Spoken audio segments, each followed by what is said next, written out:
स्वर्ग में जाने का असली अधिकारी कौन होता है? इंसान कौन सा पुण्य करते हैं तो स्वर्ग जाता है? इस कहानी को सुन लिया तो कभी नर्क देखना नहीं पड़ेगा। और हां, इस पवित्र कथा को आधा अधूरा छोड़कर जाने की गलती मत करना, वरना पाप भी लग सकता है। और हां, इस वीडियो को अनादर ना करें। अगर आप श्री कृष्ण और श्री राम का भक्त है तो कमेंट में जय श्री कृष्ण जय श्री राम अवश्य लिखें। एक बार धरती लोक पर 4 व्यक्तियों की मृत्यु एक साथ हुई थी। वे चारों अलग अलग प्रदेश के अलग अलग शहर के रहने वाले थे। संयोग से उन चारों का अंत समय आ गया। एक ही समय पर यम के दूत उन चारों को लेने के लिए आए। मरने वालों में एक तो किसी शहर का राजा था, एक बड़ा धनी व्यापारी था, तीसरा एक पूजा पाठ जप तप करने वाला पंडित था, और चौथा एक मजदूर था जो दिन भर मेहनत मजदूरी करके अपने परिवार का पालन पोषण करता था। चारों की आत्मा को यमदूत लेकर धर्म की सभा में पहुंचे। चारों उनके सम्मुख खड़े होकर ये सोच रहे थे कि कौन स्वर्ग में जाएगा और कौन नरक में। धर्मराज अभी गद्दी पर विराजमान नहीं हुए थे। उससे पहले ही वे चारों आपस में बातचीत करते हुए स्वयं को ही स्वर्ग का दावेदार ठहरा रहे थे। सबसे पहले राजा बोला कि देखो, मुझे तो धर्मराज पक्का ही स्वर्ग में भेजेंगे, क्योंकि मैं एक विश्वविख्यात राजा हूं। मैंने अपने शुभ कर्मों से धरती लोक पर अपना खूब नाम कमाया है। चारों तरफ लोग मेरे अच्छे कर्मों की चर्चा करते हैं। कभी कोई मेरे द्वार से खाली हाथ नहीं गया। जो आया मैंने उसे इतना दिया कि वो जीवन भर मेरा नाम नहीं भूल पाएगा। हर तरफ मेरे नाम का यशोगान हो रहा है। मेरे द्वारा लुटाए गए दान से लाखों लोगों को खाने को अन्न मिला है, रहने को आश्रय मिला है। इसलिए मेरे कर्मों को देखते हुए धर्मराज पक्का मुझे ही स्वर्ग में भेजेंगे। राजा की बात सुनकर वो धनवान व्यापारी कहने लगा, हे भाई, मैंने भी पृथ्वी पर रहकर खूब धन कमाया और उस धन से मैंने लाखों लोगों की सहायता की। मैंने अपनी कमाई का 11वां हिस्सा सदैव दीन दुखियों की सहायता में लगाया है। मेरे शुभ कर्म को देखते हुए धर्मराज मुझे ही स्वर्ग में भेजेंगे, ये बात मैं पहले से जानता हूं। व्यापारी की बात सुनते ही पंडित जी कहने लगे, अरे भाई, क्यों व्यर्थ की बातें करते हो? स्वर्ग में जाना कोई आसान काम नहीं है। स्वर्ग में जाने के लिए दान धर्म के साथ साथ जप तप पूजा पाठ भी करना पड़ता है। इसलिए स्वर्ग में प्रस्थान तो हम ही करेंगे, क्योंकि मैंने भगवान का खूब जप तप पूजा पाठ किया है। पूरा जीवन मेरा पूजा आराधना में बीता है।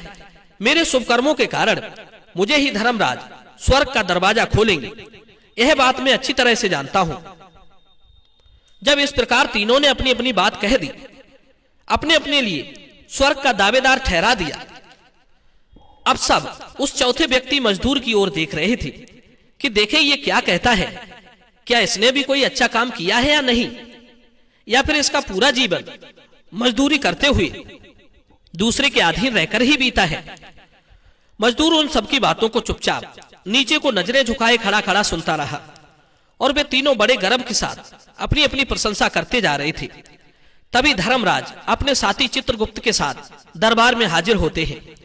चित्रगुप्त के हाथों में एक मोटी सी किताब थी, जिसमें समस्त प्राणियों के कर्मों का लेखा जोखा लिखा था। धर्मराज अपने सिंहासन पर विराजमान होते हैं। उसके बाद चित्रगुप्त ने राजा को अपने पास बुलाया और उससे पूछने लगे कि तुम बताओ, तुम तो धरती पर बड़े ही प्रख्यात राजा थे। तुमने अपने जीवन में कौन कौन से शुभ कर्म किए हैं? कितने लोगों को दुख दिया है, कितने लोगों का भला किया है? मैं अपनी पुस्तक में देखकर यह फैसला करूंगा कि आप स्वर्ग में जाने के अधिकारी हैं या नहीं हैं। तब बड़े गर्व के साथ राजा अपने कर्मों को बताता है, हे भगवान, मैं एक बहुत बड़े राज्य का स्वामी था। मेरा राज्य बड़ा ही समृद्ध और खुशहाल था। मेरे राज्य में दीनहीन बहुत ही कम थे। सब मेरी छत्र छाया में बड़े आनंद के साथ जीवन यापन कर रहे थे। मैंने अपने राज्य के लोगों को किसी चीज की कमी नहीं होने दी। हर भूखे को भोजन मिलता था। लाखों की धन माया उन्हें रोज दान की जाती थी। प्रजा के लोग मुझसे बहुत खुश रहते थे। दिन रात वे मेरा यशोगान करते थे। यही मेरे जीवन के अच्छे कर्म हैं।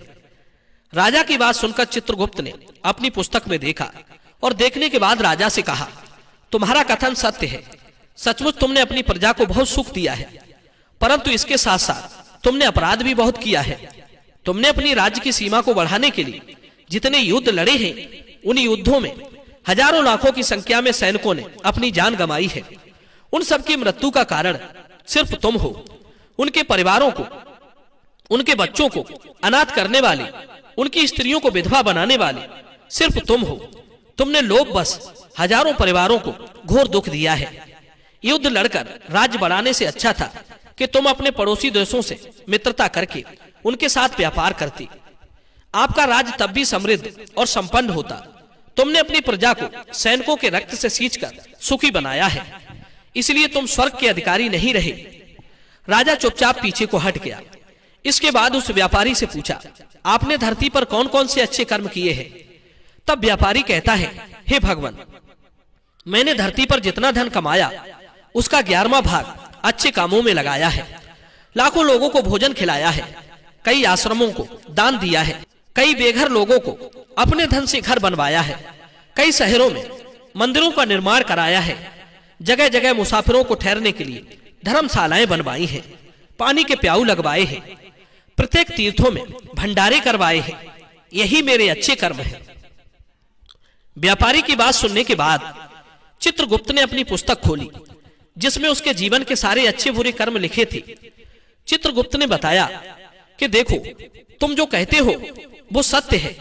तुमने धरती पर खूब दान धर्म किया है, पर तुम्हारा पाप ये है कि तुमने धरती पर जो दान धर्म किया है वो तुमने उस पैसे से किया है जिसको कमाने के लिए तुमने बहुत झूठ बोला है, बहुत ठगी की है, कई चीजों में मिलावट करके बेचा है, नकली चीजों को असली के दामों में बेचा है, कितने व्यापारियों को रास्ते से हटाया है। तुम्हारे इन कर्मों से न जाने कितने लोग बीमार होकर मर गए, कितनों ने आत्महत्या कर ली, कितनों की मेहनत का पैसा तुम्हारे पास आ गया। उन सब लोगों की बद्दुआएं तुम्हारे साथ हैं। तुमने जो कुछ भी अच्छा काम किया है वो बुरे कर्म करके ही किया है, इसलिए तुम्हारे पास तुम्हारा कोई शुभ कर्म नहीं है। तुम स्वर्ग में जाने के अधिकारी नहीं हो। चित्रगुप्त की बात सुनकर व्यापारी भी उदास होकर पीछे हट गया। उसके बाद पंडित जी को बुलाया और पूछने लगे, तुमने अपने जीवन में कौन से अच्छे कर्म किए हैं? तब पंडित जी कहते हैं, हे भगवान, मेरा पुण्य ये है कि मैंने हजारों लोगों को ज्ञान दिया है, हजारों यज्ञों के अनुष्ठानों को संपन्न कराया है, हजारों के घरों में पूजा पाठ कराई है, दिन रात मैंने ईश्वर का जप किया है, हजारों कन्याओं का विवाह कराया है, लाखों पिंडदान श्राद्ध कर्म कराए हैं, अज्ञानियों को मार्ग सुझाया है। इससे ज्यादा शुभ कर्म और क्या हो सकते हैं? तब चित्रगुप्त अपनी पुस्तक में देखकर बताते हैं, हे पंडित जी महाराज, आपका कहना सर्वथा सत्य है। आपने वास्तव में हजारों लोगों को ज्ञान दिया है, लेकिन उस ज्ञान पर स्वयं कभी अमल नहीं किया। आपने सैकड़ों यज्ञ पूजा पाठ अनुष्ठान कराए, पर उनमें निस्वार्थ भाव से किया गया कोई कर्म नहीं था। इसलिए तुम स्वर्ग में जाने के अधिकारी नहीं हो। अब तो उदास होते हुए पंडित जी भी पीछे हट गए। अब बचा केवल मजदूर। मजदूर ये देखकर बड़ा हैरान था कि अब तक वो जिनको इतना महान समझ रहा था वे कोई भी स्वर्ग में जाने के अधिकारी नहीं रहे, तो मैं कैसे स्वर्ग में जा सकूंगा? मुझे तो स्वर्ग की कल्पना भी नहीं करनी चाहिए, क्योंकि मैं तो कभी पूजा पाठ जब तप यज्ञ दान करने के लायक ही नहीं था, तो शुभ कर्म कहां से करता? मैं तो मेहनत मजदूरी करके सारे जीवन अपने परिवार को पालता रहा, शुभ कर्म कहां से करता? मजदूर ये सब सोच ही रहा था। इतने में चित्रगुप्त ने उससे भी आवाज लगाई और उससे पूछा, हे मजदूर भाई, और उससे भी पूछा। तो मजदूर पहले ही कहने लगा, भगवान, मैंने धरती पर एक गरीब घर में जन्म लिया। यज्ञ दान हवन पूजा पाठ करने के मैं लायक नहीं था। मैं शुभ कर्म कहां से करता? मुझे तो अपने परिवार का भरण पोषण ही कर पाया। मैं जानता हूं भगवान कि मैं स्वर्ग जाने का अधिकारी नहीं हूं। मैंने धरती पर भी नरक भोगा है और यहां भी भोगूंगा, पर मेरी एक हार्दिक इच्छा है, मैं स्वर्ग में तो जा नहीं पाऊंगा। मैं एक बार स्वर्ग को अपनी आंखों से झांक कर देखना चाहता हूं। इससे अधिक मेरी कोई इच्छा नहीं है, क्योंकि मैंने ऐसा कोई काम नहीं किया जो कुछ देर के लिए ही स्वर्ग में पहुंच पाता। गरीबी में पला बड़ा, काम के बाद लोगों की सेवा के लिए मेरे पास समय नहीं रहता। बचा हुआ समय मैं अपने बूढ़े माँ बाप की सेवा में लगा देता था। उनके लिए औषधि पीसता था, उन्हें खिलाता पिलाता था, उनके वस्त्र बदलता था, उन्हें नहलाता धुलाता था। यही मेरी दिनचर्या थी। मुझे तो मंदिर जाने का भी समय नहीं मिल पाया। मजदूर की बात सुनकर चित्रगुप्त ने अपनी पुस्तक में देखकर पूछा, हे मानव, तुम ध्यान करके सोचकर बताओ, तुमने कभी तो कोई शुभ कर्म किया होगा। तब मजदूर अपने पूरे जीवन काल के घटनाक्रम को याद करता है। तब उसे याद आया कि एक बार उसे बहुत तेज भूख लगी थी। वो रोटी खाने के लिए बैठा ही था कि इतने में वहां एक बहुत ही कमजोर कुत्ता टहलता हुआ आ गया, जो ठीक से चल भी नहीं पाता था। वो आकर मेरे सामने बैठ गया और मेरी रोटी को गौर से देखने लगा। मैं समझ गया कि वो कुत्ता भूखा है। मेरे अंदर से आवाज आई कि एक भूखे बेजुबान जानवर को छोड़कर तू कैसे अकेला खा सकता है। वो भी मेरे पास आकर के बैठ गया। मैंने वो रोटी स्वयं ना खाकर उस कुत्ते को खिला दी। उस दिन मैंने पूरे दिन भूखे पेट रहकर ही काम किया था। मजदूर की बात सुनकर चित्रगुप्त मुस्कुराए और उसका हाथ पकड़ करके बड़े सम्मान के साथ उसे स्वर्ग में लेकर गए और बोले, वास्तव में आप ही स्वर्ग में रहने के अधिकारी हो। आपका वो त्याग और उस मूक पशु पर दया दिखाना ही सबसे बड़ा शुभ कर्म है। मनुष्य जो भी काम निस्वार्थ भाव से करता है, वास्तविक उसका ही उसे सबसे बड़ा पुण्य मिलता है। निस्वार्थ भाव से किया गया जन कल्याण के लिए काम आपके सैकड़ों पापों को नष्ट कर देता है। लोभ, लालच, मोह और स्वार्थ के वशीभूत होकर किया गया शुभ कर्म भी फलदायी नहीं होता। इसीलिए ध्यान रहे, जीवन में अच्छे कर्म अच्छी भावना के साथ करना चाहिए। ऐसा नहीं होना चाहिए कि आपने किसी से धन छीनकर या चुराकर कमा लिया और बाद में उसी धन को शुभ कर्मों में लगा दिया। वो धन आपको कभी नरक में जाने से नहीं बचा सकता। दोस्तों, मैं उम्मीद करता हूं ये कहानी जरूर पसंद आई होगी। तो चलिए वीडियो को लाइक कीजिए और चैनल को सब्सक्राइब कीजिए। मिलते हैं आपसे अगली वीडियो में एक और चर्चा के साथ। आप सभी का बहुत बहुत धन्यवाद। जय श्री कृष्ण।